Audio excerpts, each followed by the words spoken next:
is Lisa Bain. Welcome to Treasure Talks. I would love for you to take a moment to subscribe to our channel and hit the doorbell so you get notifications about our new videos and content.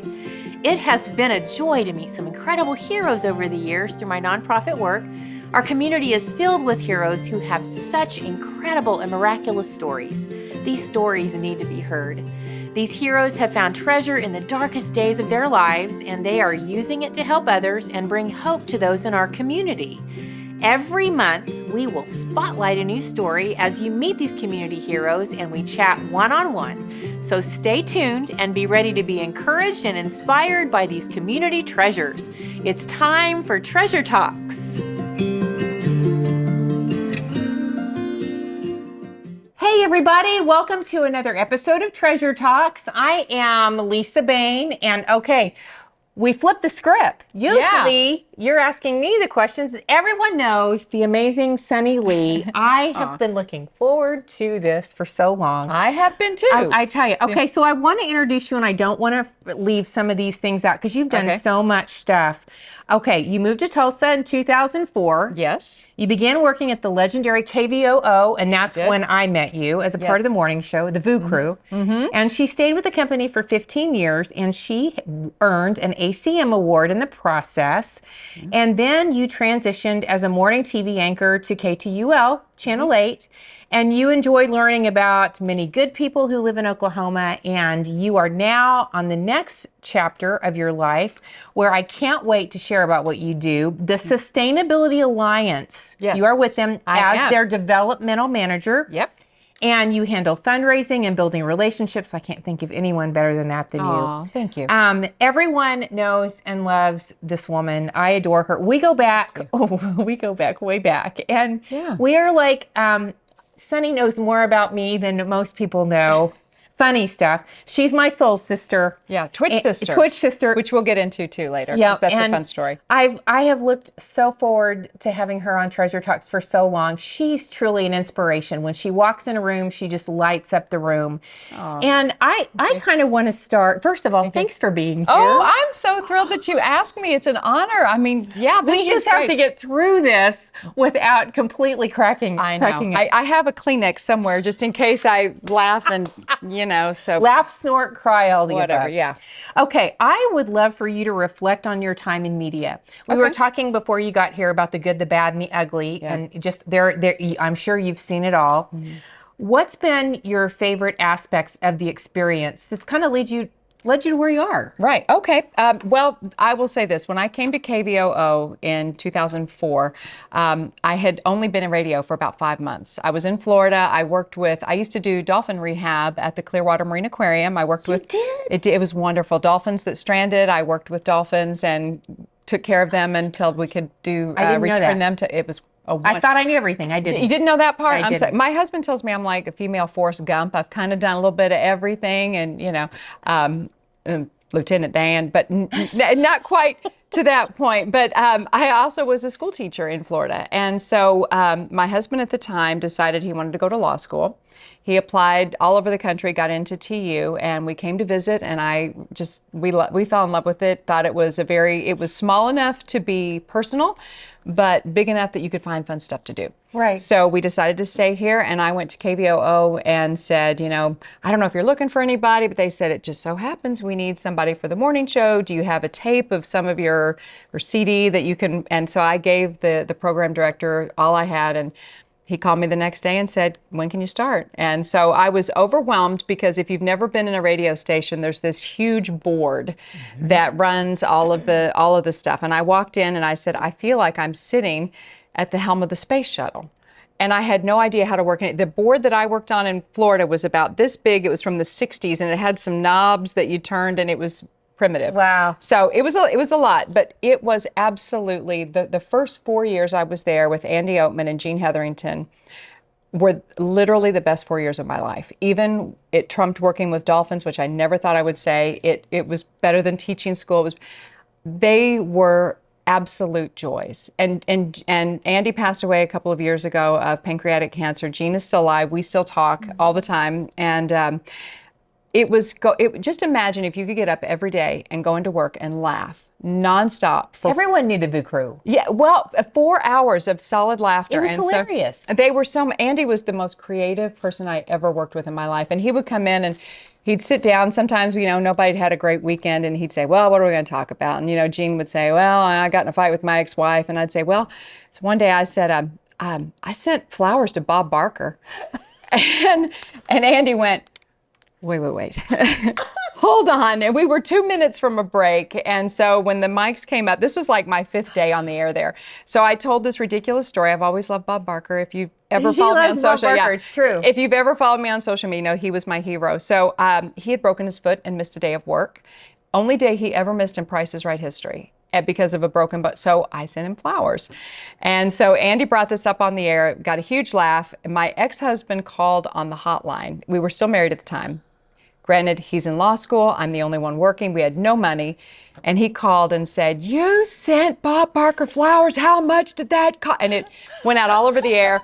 So it was just, we had a magical thing. It was great chemistry. So radio was fun.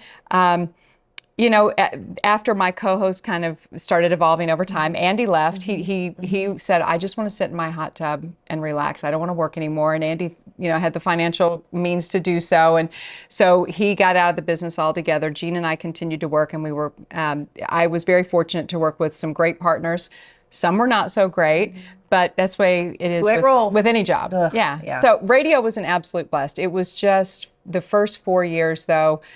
I couldn't wait to get up. My alarm went off at 3:45, Lisa, and at 3:46, I was already laughing, thinking, "What are we going to do today?" And washing my hair in the shower, like, "We're going to do this, and we're going to make some prank phone calls." And probably one of my favorite memories of the time with the VOO crew. There's a song by Mel McDaniel, who's an Oklahoman. And there's a line in there where he says, a belly full of beer and a possum in a sack. It's Louisiana Saturday night. Same, but that's one of the lines. And so we had tickets to give away to see Mel McDaniel at the Brady, or Tulsa Theater, I think it's called now. And so we said, well, how are we going to give these tickets away? And Andy turns on the mic and says, I got an idea. Turned on. First person to bring a possum in a sack to KVOO is going to win these tickets. And then he just turned, and I was like, what are you doing? We're going to have people walking in here with a possum. And he didn't specify alive or dead, so we got a lot of roadkill. Oh my goodness. Yeah. And we probably had 30 people that came in that had various incarnations. And I'm an animal lover, so I was like, well, I'll just take it out back and let it go. So some of them we just let go. Some of them had pooped in the bottom of a pillowcase, and that was fun. And then, people had just brought in.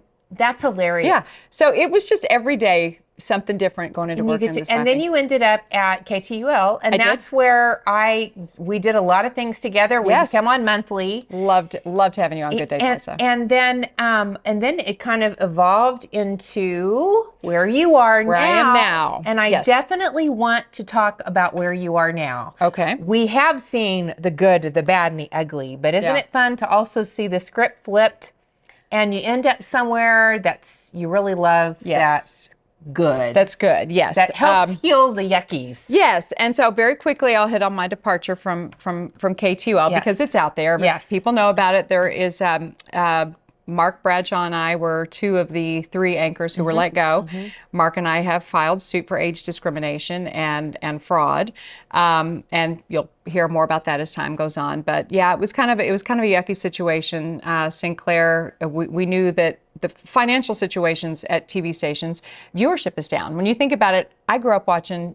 When Tom Brokaw came on, like life stopped. Right. It didn't matter if we were in the middle of, dinner, Tom Brokaw, and the TV came on. And so it was always important. And unfortunately, younger people consume their news differently. They get it from their phones, social media.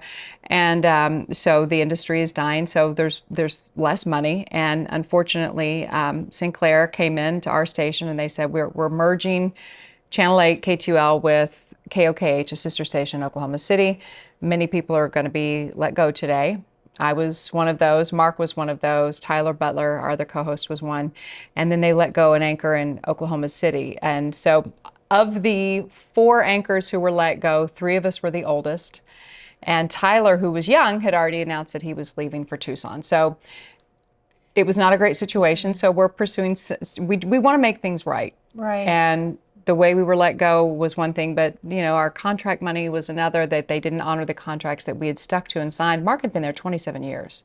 I'd only been there 5, but we were good employees, and so we're trying to make that right. So when I left KTUL, I've always been an animal lover, as you know. That's how we met. That's how we met, our mutual love of animals, which I want to talk more about too in a minute. But I reached out to the Oklahoma Aquarium and I said, hey, do you need a biologist? My degree's in biology. I've always been into ecology and I love animals. And Ann Money, the director over there, said, no, I'm not hiring, but I have a place for you. The Sustainability Alliance is hiring for a development manager, and I had no idea what development manager meant. So I met with the executive director. It's a woman named Corey Williams. Started the organization 22 years ago because she's an animal lover, an ecologist, a biologist.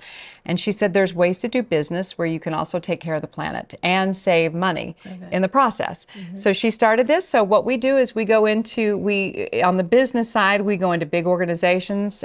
We send in environmental consultants and they say, you could save money by switching to this kind of light bulb. You could save money here and save water by installing low-flow toilets. You can not dip your airplane parts in cadmium. You can do, so we have industries that we're working with in the aerospace industry. Oil and gas, which seems like an unlikely partner, are some of our biggest supporters. They know that times are changing and evolving too. So, and then there's individual memberships where you can just come in and say, our bottom line is people, profit, planet. We help people, we help the planet, and if companies can make a profit taking care of the planet and their people. And this is a 501c3. It's a that takes donations. Yes, we do. What's the need?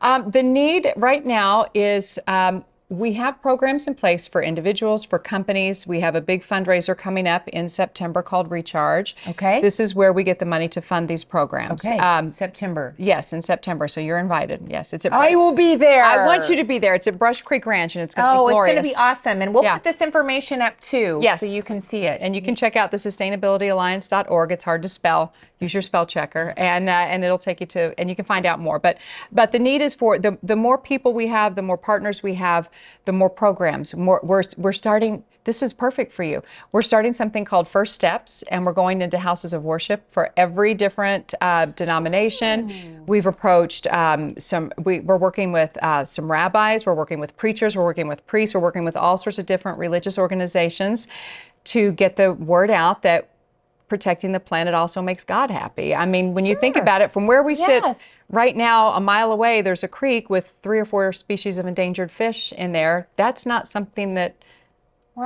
makes God happy. We're not taking care of things the way we could be. Not taking care of our place. And that's perfect for you. Thank you. Because we love animals. That's right. In fact, High Aim Assistance Therapy Dogs was where we met. I remember one of the gals said, well, you're going to meet a little ray of sunshine. I'd never met you. And there she was. And we were just sisters. Immediately. Right like that. The day I came in, I had you ever get that twitch in your eyebrow or your lip? I get it sometimes. We both had it. At the same time. At the same time. So Lisa and I are sitting in a meeting.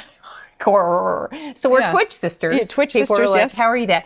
Yeah. And that's therapy group helped train service dogs for kids with autism. Yes. Which brings us to this has touched your life. Can you tell us how this has touched your life? And tell us a little bit about that. I can. Okay. My son, Nick, is 23. And when he was 11 days old, I started to think that he had autism, which is insane. According to every doctor we saw, they're like, you can't diagnose a kid at 11 days old.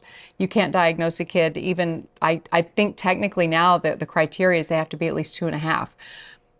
You're a mom, people who have children, there is a sense, and moms have it. I hope dads have it too. I don't know, but I'm assuming.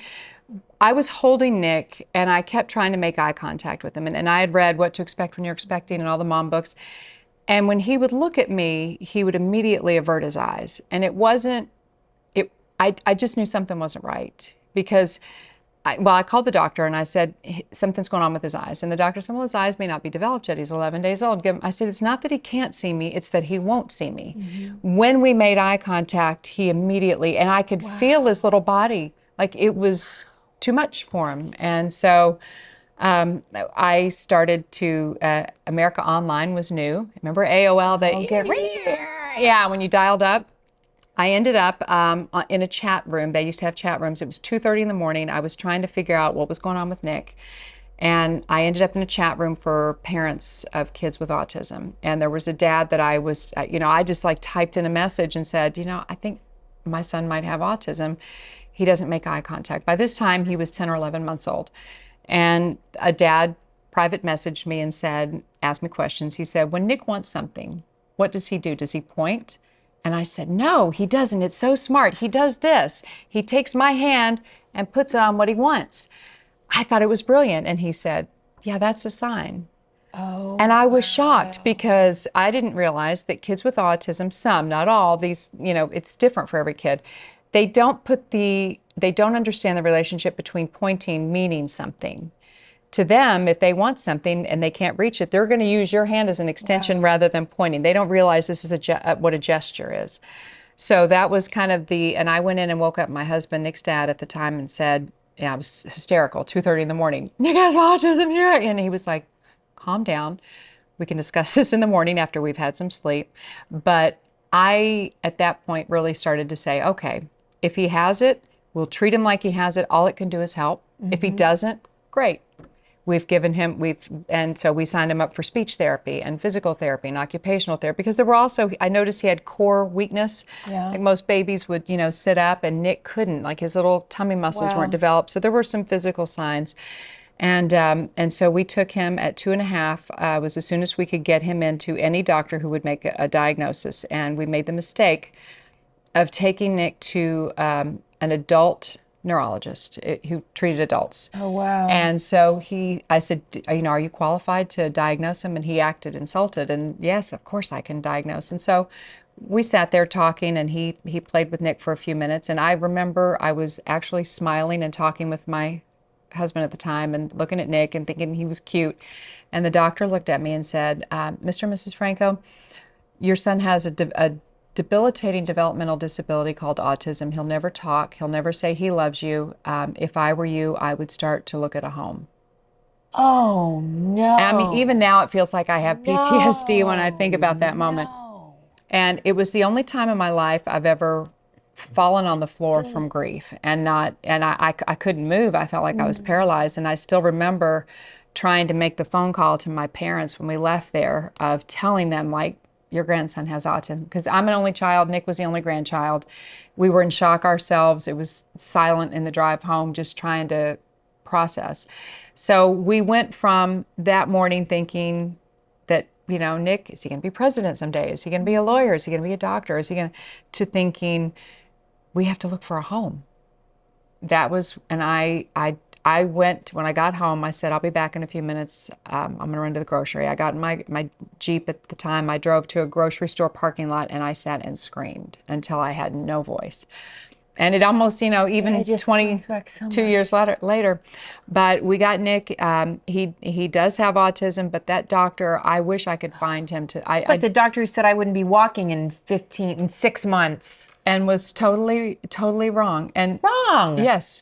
And now Nick has a driver's license. Oh, Nick is just the best.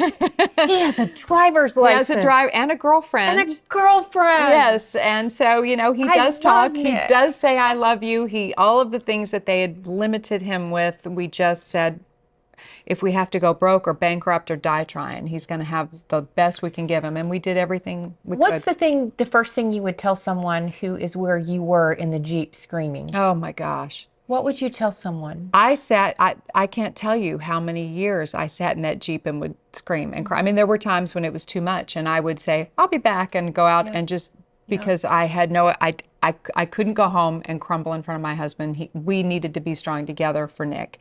I couldn't do that to my parents. They were so invested. So what I would say is that it may take months, years, a really long time, but eventually you catch your breath and you realize you're going to give it everything you have. If it bankrupts you, if it puts you in the ground from trying, from grief, from stress, just don't give up. Don't give up. Don't give up. There's a reason to it. And one of the ways that I see that both of us don't give up is we sometimes choose humor. Yeah. Can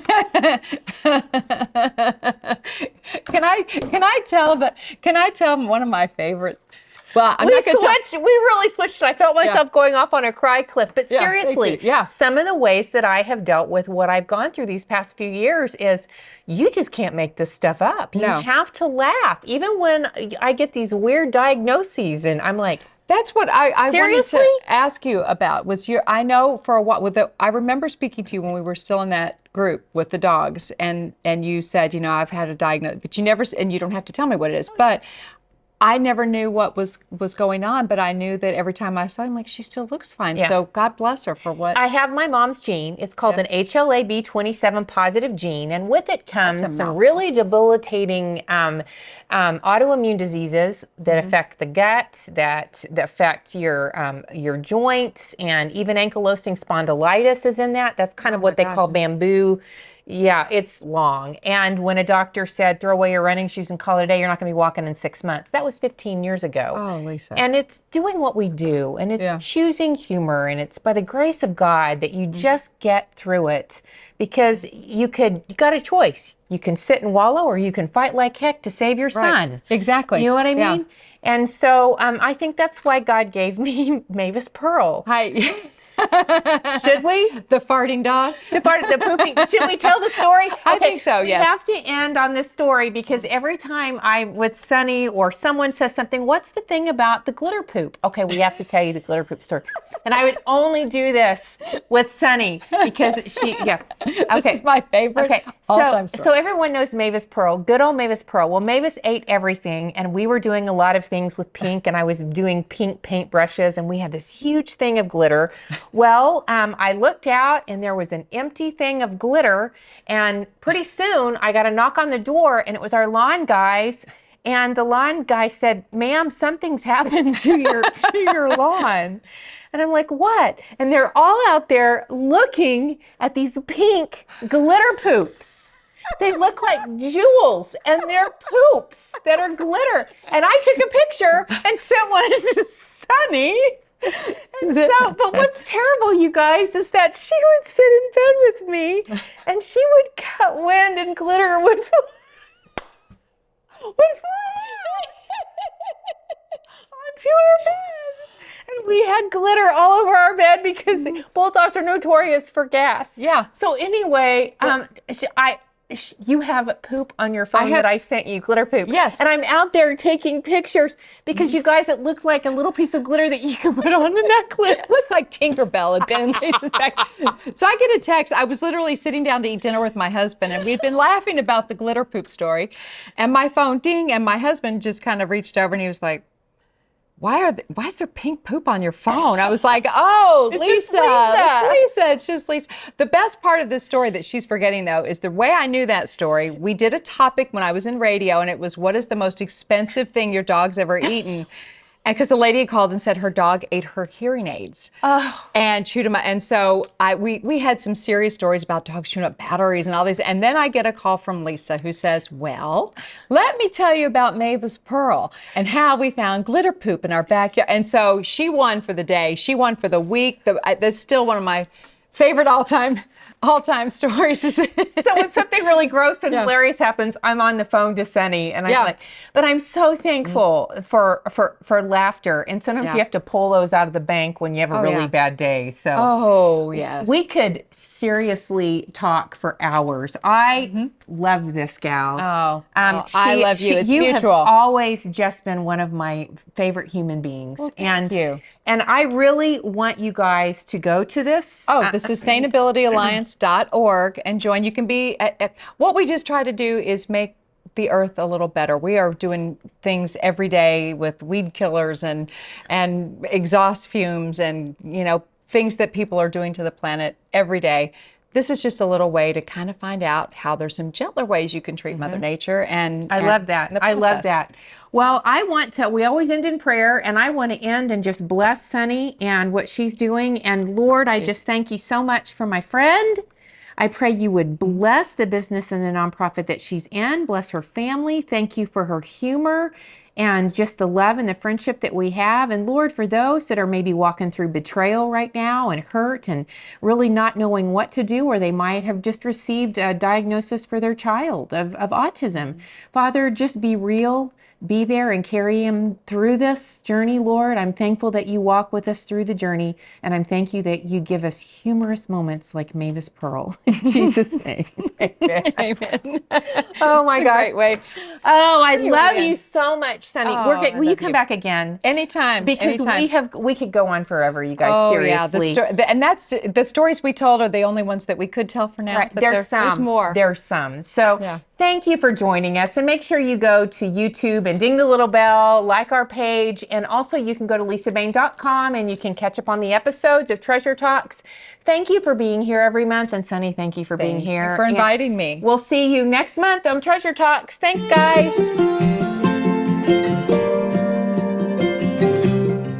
Thank you for joining us at Treasure Talks. And don't forget to subscribe to our YouTube channel so you can stay up to date with the latest videos. You will not want to miss out.